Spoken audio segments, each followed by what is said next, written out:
Welcome to Boston Children's Answers Parentcast. I'm your host, Jennifer Arnold. As a doctor and a mom, I'm passionate about helping kids stay happy and healthy.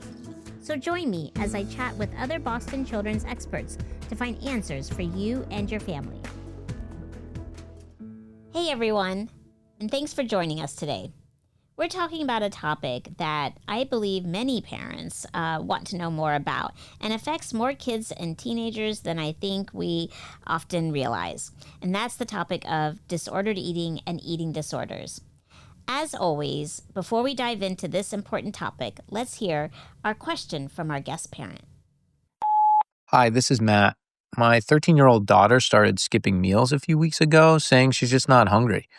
She's always been a picky eater, but this just feels different. How do I know if this is something serious?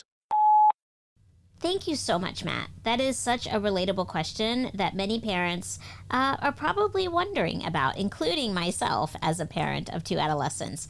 So I'm excited to dive into this topic today with our expert, Dr. Tracy Richmond. Dr. Richmond is director of the Eating Disorders Program here at Boston Children's.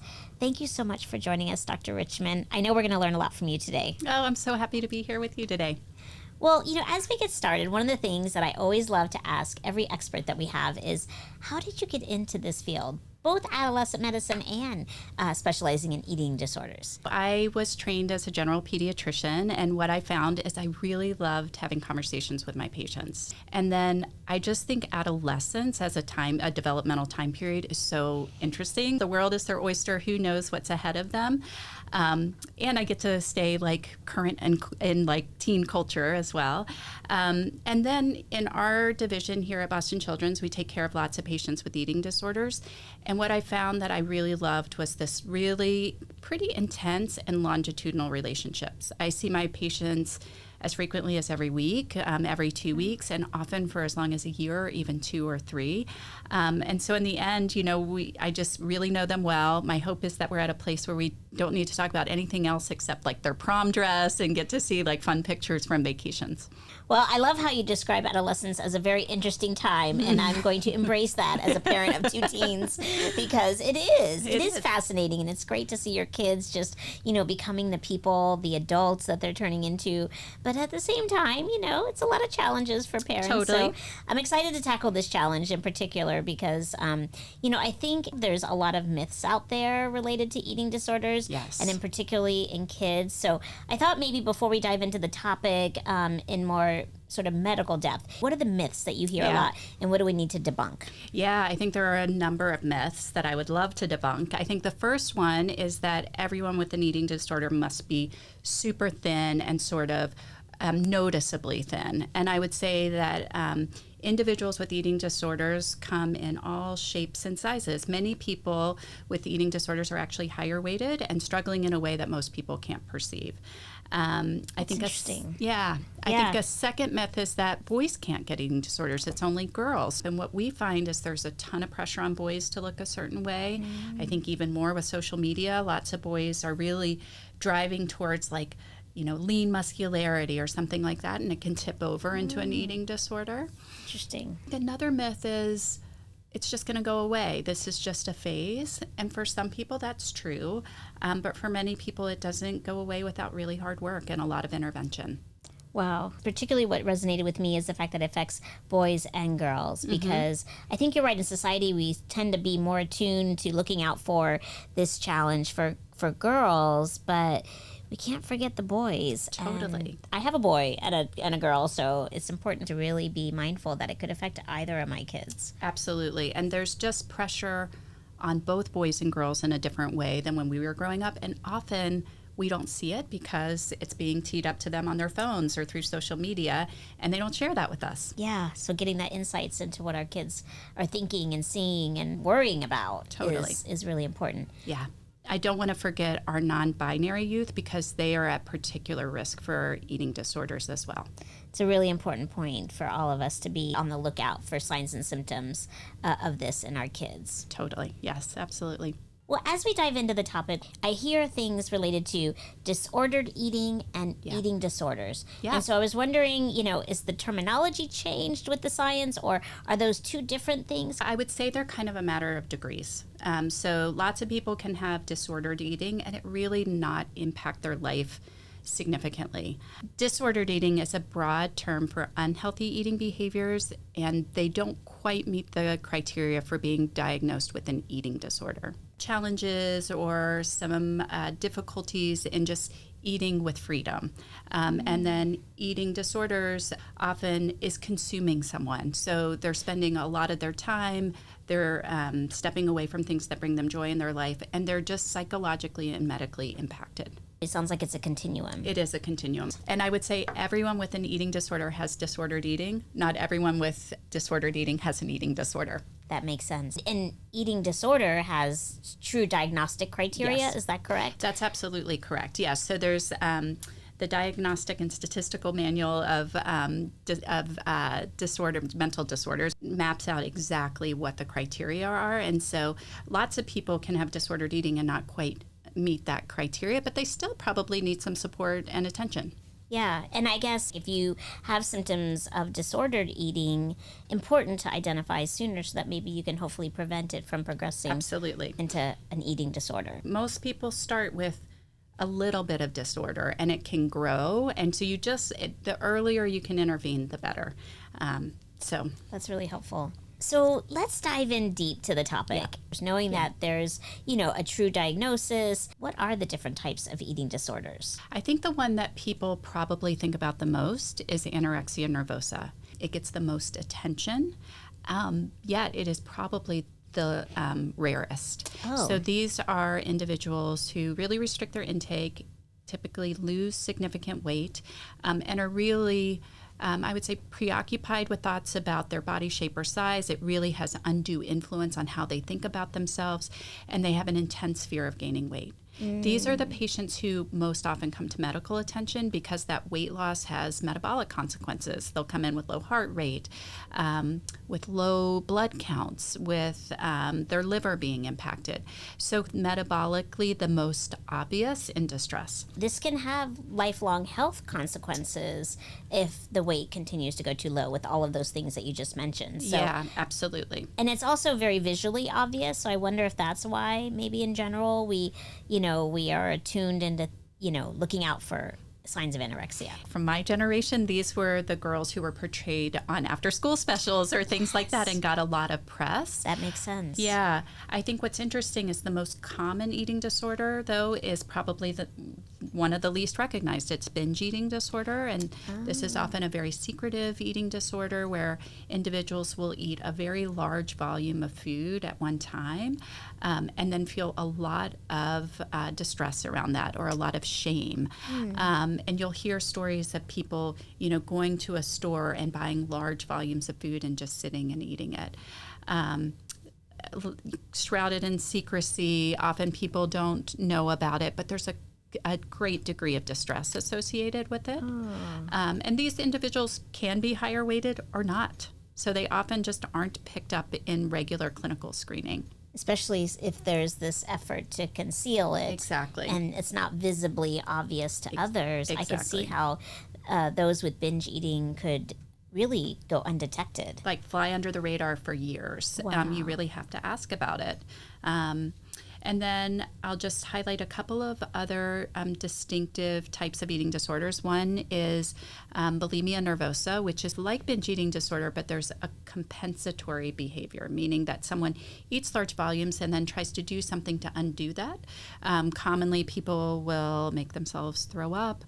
They might use laxatives. They might exercise excessively to compensate for having eaten that much. And then and those patients can fly under the radar as well. The compensatory behaviors like vomiting or taking laxatives is often secret as well. And they often are sort of weight neutral. You might not see any change in their weight. So they can really not be picked up for some time. Wow. The most recent sort of newly described diagnosis is something we call ARFID. It stands for Avoidant Restrictive Food Intake Disorder. This is the most common type of eating disorder in individuals with sensory sensitivity. We get patients who have really particular pickiness, like pickiness in extreme. I've had patients who eat 3 foods and that's it. And I imagine it's beyond the pickiness when you're younger. Way beyond, and to a point where, we hear stories of someone driving 2 hours to find the right brand of chicken nuggets because it's the only thing their child will eat on vacation. Wow. So it can really have significant psychosocial impact on the child and on the family. It can be related to sensory aspects of food. Some kids just have perpetually low appetite. And then a third kind of subtype that's described is individuals who have fear that something bad will happen if they eat, that they'll choke, that they'll throw up, that they'll have belly pain. And so they start eating less and less. Finally, I want to talk about the last type of eating disorder, which we call OSFED, which stands for Otherwise Specified Feeding and Eating Disorder. Basically, the grab bag for things that don't fit into don't fit the strict criteria for the others. And one very interesting diagnosis that falls in this is something that we call atypical anorexia nervosa. These are individuals who usually start at a higher weight, can lose a considerable amount of weight, but are deemed atypical because their weight is still in what people would look at as a healthy range. In fact, these individuals have all of the thoughts, behaviors, cognitions of anorexia nervosa, and they've lost a considerable amount of weight for their own body type. But they're the hardest to detect because a lot of people are applauding their weight loss because they started at a higher weight. I see. Yeah, and for us, we are always telling people, if you were born with sort of like a Labrador Retriever or a Bulldog type of body, if you lose half of your body weight, you're not automatically a whippet. Instead, you're a starved bulldog. You don't get to choose what your body type is. And so individuals who have lost a considerable amount of weight but are still in a healthy range can actually be quite severely impacted by an eating disorder. Wow. And are there health consequences in those situations as well? Absolutely. So these are patients who come in, they often get admitted to the hospital with severe bradycardia, heart rates in the 20s or 30s, really significantly low blood pressure, stop getting their menstrual periods. All of the metabolic consequences that we see in very low-weighted individuals are in this same population because they're low-weighted for their body type. Yeah. So we have to remember that everybody's got their own unique body type and their own ideal body weight, and it's not necessarily what we would think culturally should be appropriate. Yes. And that can have negative health impacts too. Yeah. I always say we don't get to go to a library and choose our body shape or size. You're given what you're given, and part of what we work towards is ultimate body acceptance. Wow. Super important. So there's a lot of complexity to the eating disorders in terms of all the different types and the categories.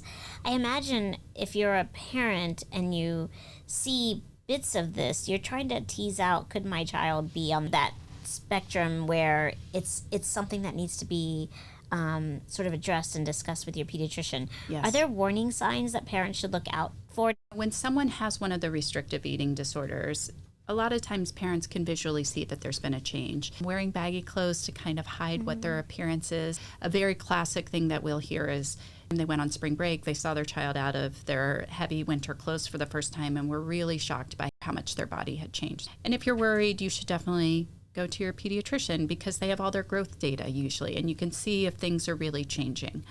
A couple of other things that I think about often with someone who has a restrictive eating disorder, with that weight loss, they might stop getting their period. They might look more fatigued or kind of like fuzzy brained. We call it cognitive slowing, but it just feels like they're, walking through molasses when they're talking to you. I get worried if suddenly kids are skipping meals routinely. You'll hear about kids coming home and having skipped breakfast and lunch. I mean, that's just a hard way to go through a school day. Yeah. So routinely skipping meals is one. Cutting out foods they used to love, like suddenly like, oh yeah, I don't like pizza anymore. That's pretty unusual for a teenage kid, and especially if they loved pizza 6 months ago. With regards to, some of the high risk kind of purging activities that we talked about, immediately going to a bathroom after every meal, not just once, but like if it becomes a new pattern that you're seeing, it's worth investigating. If they're really pulling away from life, That's worrisome. So teenagers very appropriately start to individuate from their parents, but if they're also pulling away from their peers or things that they've loved in the past, I think it's appropriate to dig in and try to figure out what's going on, and maybe it's related to their eating. We're very attuned these days, thankfully, right, more and more to signs of distress, anxiety, or mental health challenges in our kids. But to remember this could be part of that. I think it's something that I really wasn't thinking about. Yeah. But I'm trying to be more attuned to my kids and looking out for warning signs. So this is, I think it's yet another thing that I think we as parents really need to be sort of, keeping an eye on our kids for. And it's not easy today. It's not easy. I have my own teenagers and it's not easy. So I hear you. But this is helpful. It's really helpful to understand the different types and what are those warning signs. So if you suspect it and you talk to your pediatrician, how does one go about diagnosing either a disordered eating pattern or an eating disorder? It kind of goes back to the basics. It's history and physical. And taking a really good history is probably one of the best ways. When I'm seeing my patients, I'm really working to build rapport first so that I hope that they can be open with me. And we ask lots of questions about what they're eating, if they've eliminated types of foods. We'll hear about kids who stopped eating foods with added sugars, or they decided to stop eating processed foods, or stopped eating fast foods, stopped snacking. Sometimes those are the things they'll be more willing to reveal because they think that's a good thing. They think it's a positive. Yeah. Totally. Yeah. I'm eating our healthy. Society. Yes, yeah, exactly. Yeah.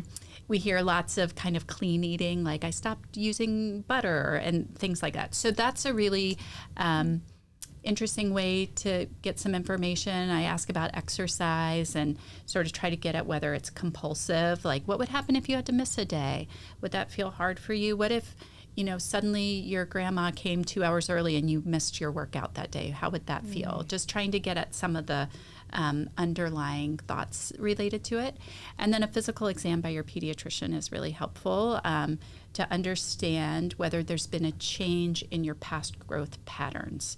Did you not only lose weight, but did you shift BMI percentiles on a growth chart? Is really helpful information to understand. Okay, so that sounds like it's not too complicated with the help of your pediatrician, which is good. Yeah, and as long as you have both objective measures, so height, weight, and those things, and then you're really hoping that an individual will share with you what's going on sort of internally and behavior-wise. And sometimes that might require bringing in a mental health clinician or a dietitian to help with that assessment. That makes sense. Mm-hmm.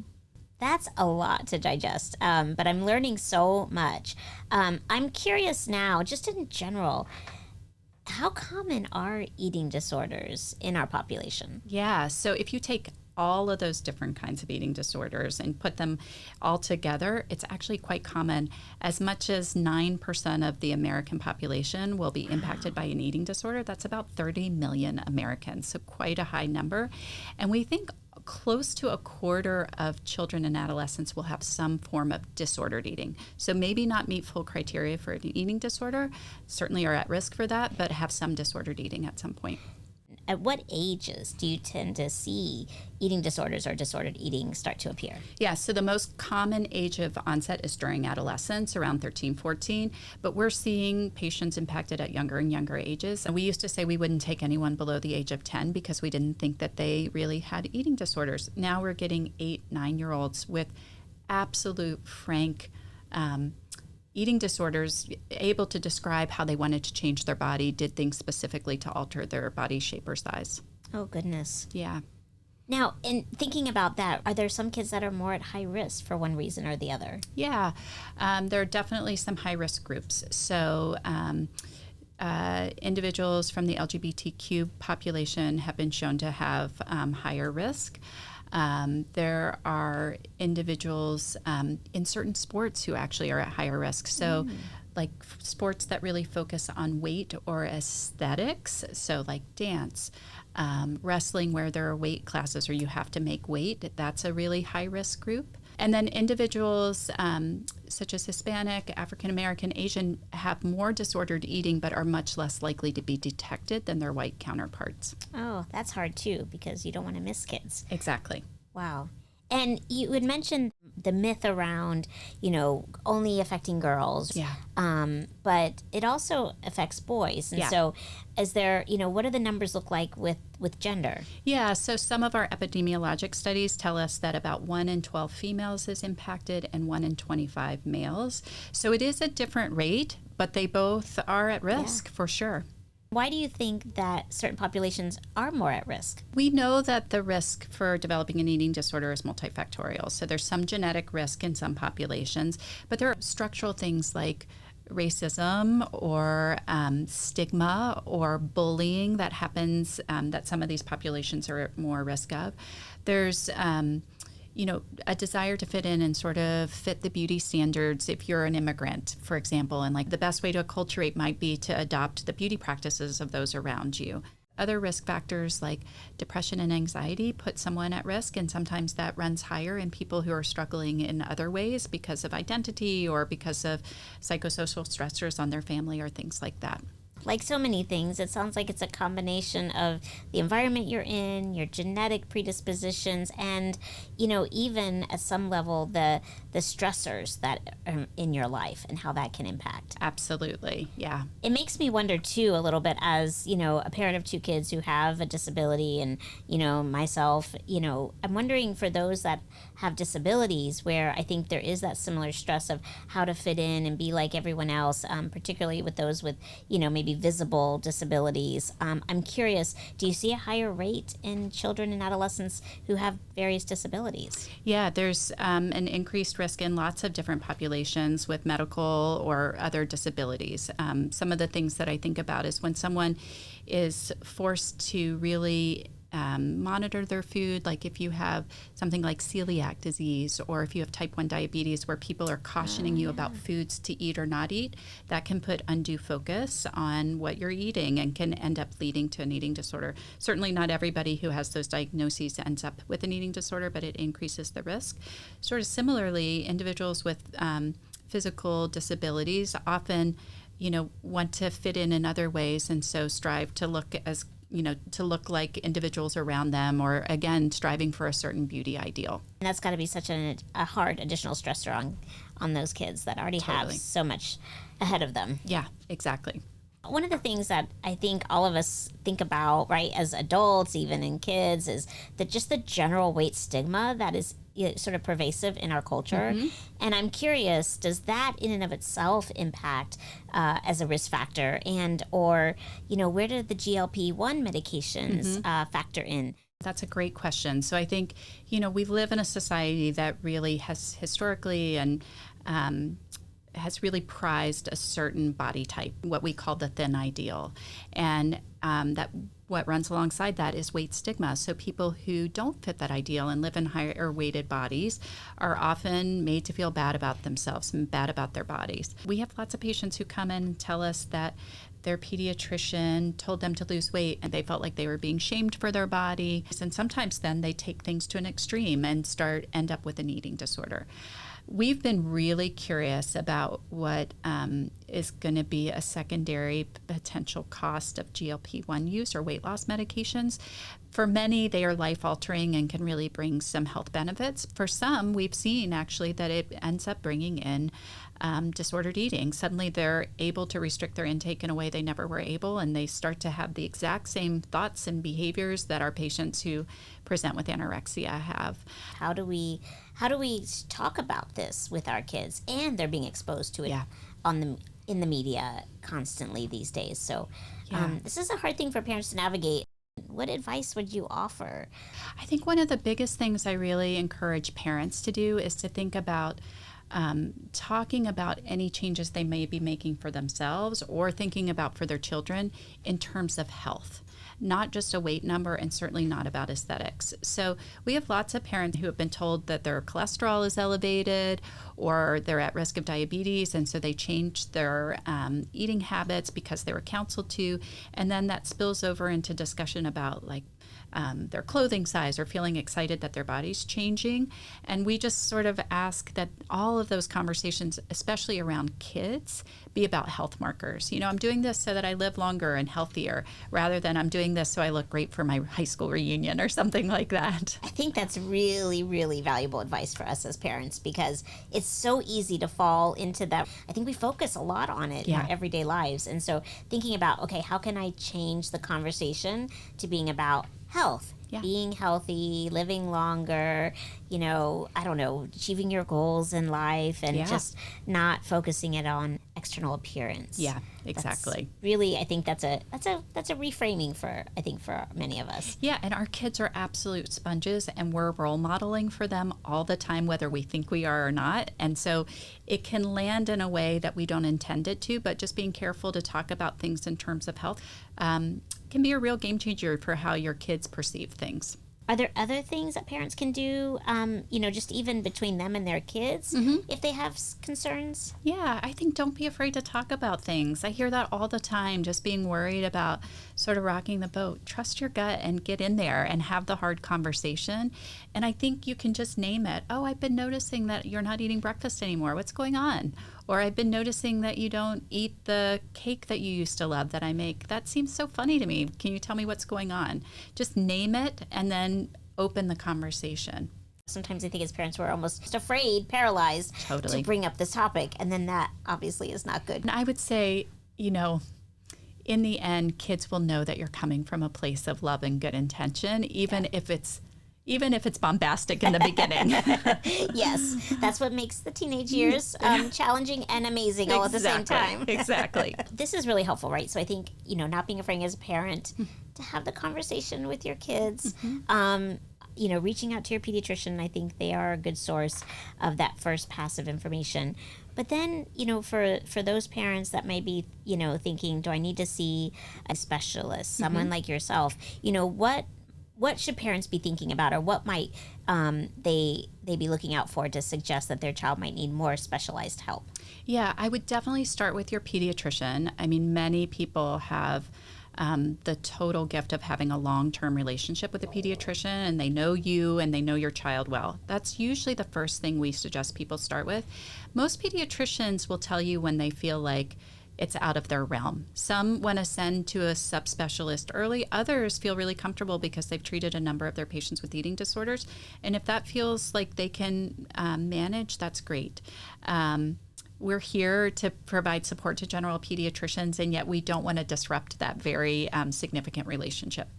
What are the ways that kids with eating disorders are treated? There's sort of a range of options from just from outpatient care all the way up to 24-hour care.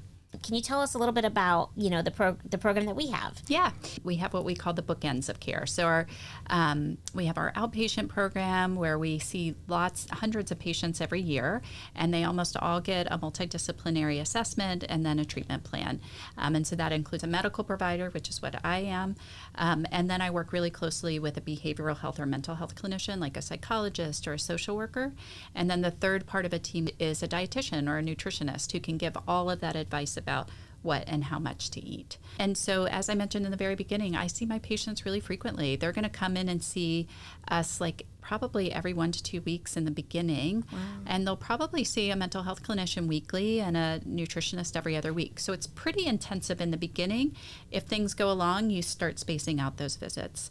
The other extreme of our care is inpatient medical stabilization.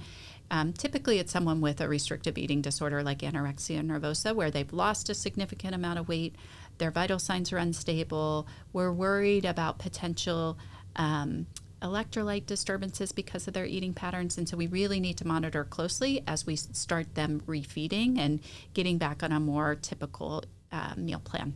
Because those are the kids that could be at risk for even, major consequences from a health perspective, even potentially life-threatening. So important to have that intensive therapy.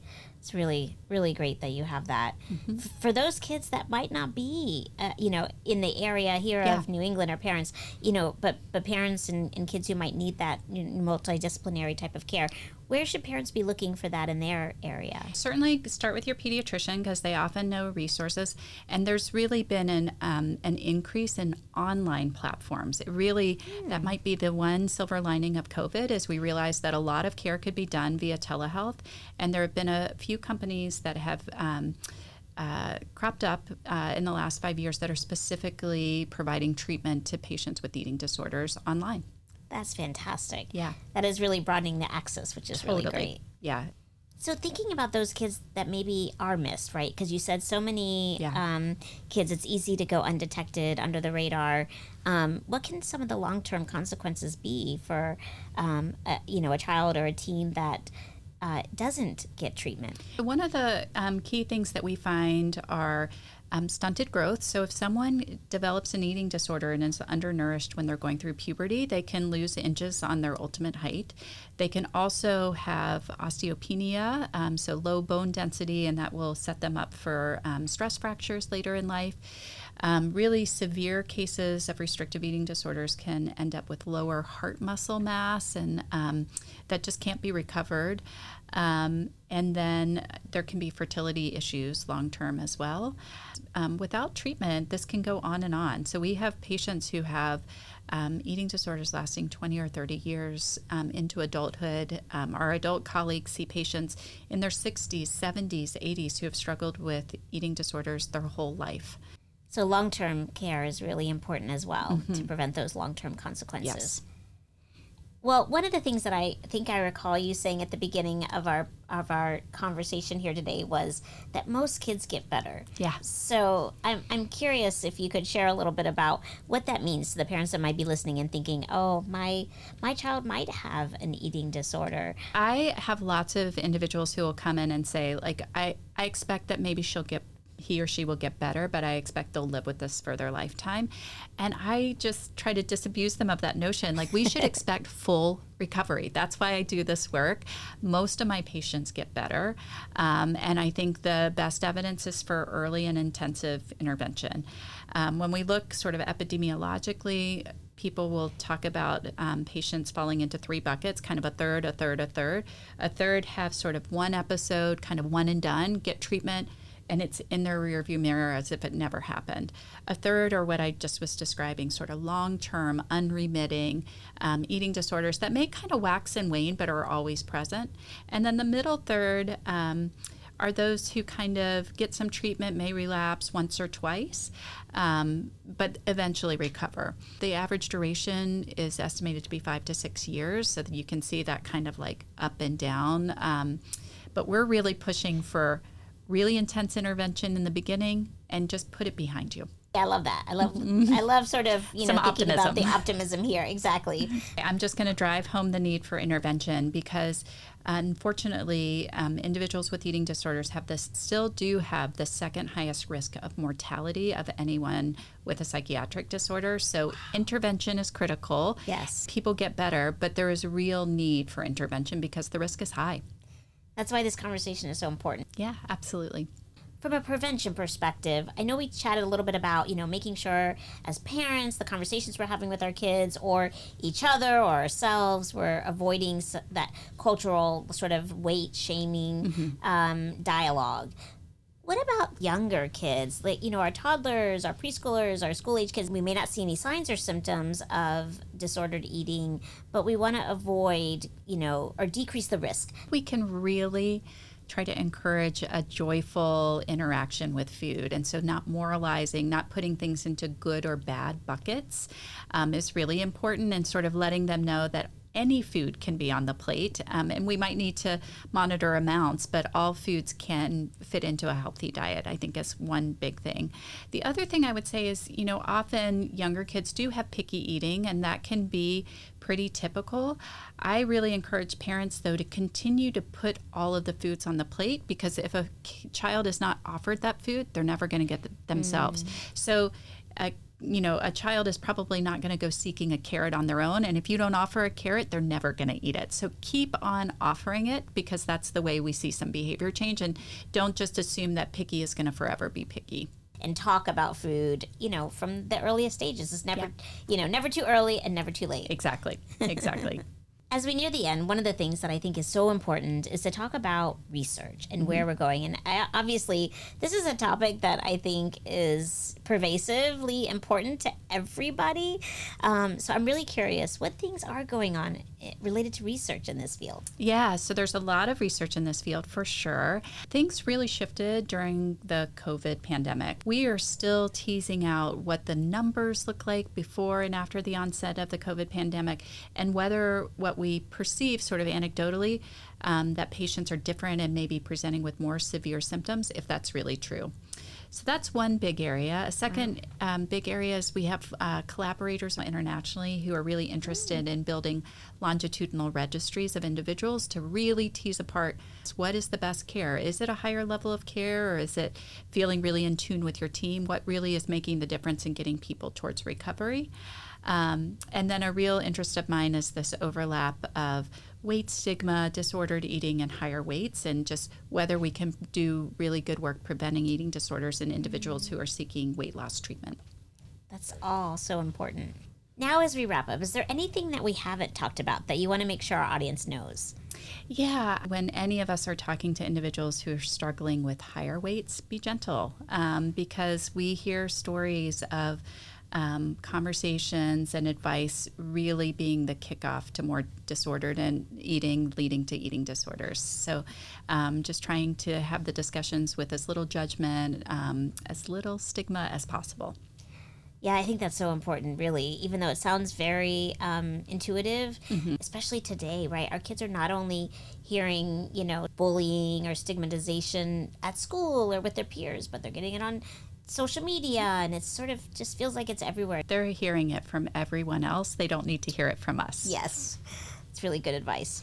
Well, now as we move to the end, this is my favorite part of the show, where we ask our expert to share essentially a prescription for something that all parents can do to help promote a healthy and happy life for their kids. So today, Dr. Richmond, what are your doctor's orders? So my doctor's orders would be: encourage a joyful relationship with food from an early age. Don't be afraid to look at what your kids are consuming on social media. Feel free to get in there. And I would say one other tip for parents is, if you don't want to have weight-focused conversations about your child in front of them, you should feel empowered to say that to your doctor and to the people who are weighing them at check-in. And the last thing I would say is, just as a parent, trust your gut. If you're worried, seek care. Have the hard conversation, and then go and see your pediatrician. That's really good advice. And also for us as, physicians, to be mindful of that and asking our parents and our patients. Yeah, I'm hearing more of my adult colleagues and friends saying they don't necessarily want to get weighed at every visit at their own doctor. And so we should empower parents to have that same discussion for their child. I'm going to take that to heart as well. Thank you so much. Oh, thanks for having me. I really had fun with our conversation. Thank you, as always, for listening to Boston Children's Answers Parentcast. Thank you to our guest expert, Dr. Tracy Richmond, and our guest parent, Matt. And this is such an important topic, I think, that all parents want to know more about. So if you'd like to find more information, please check us out at bostonchildrens.org.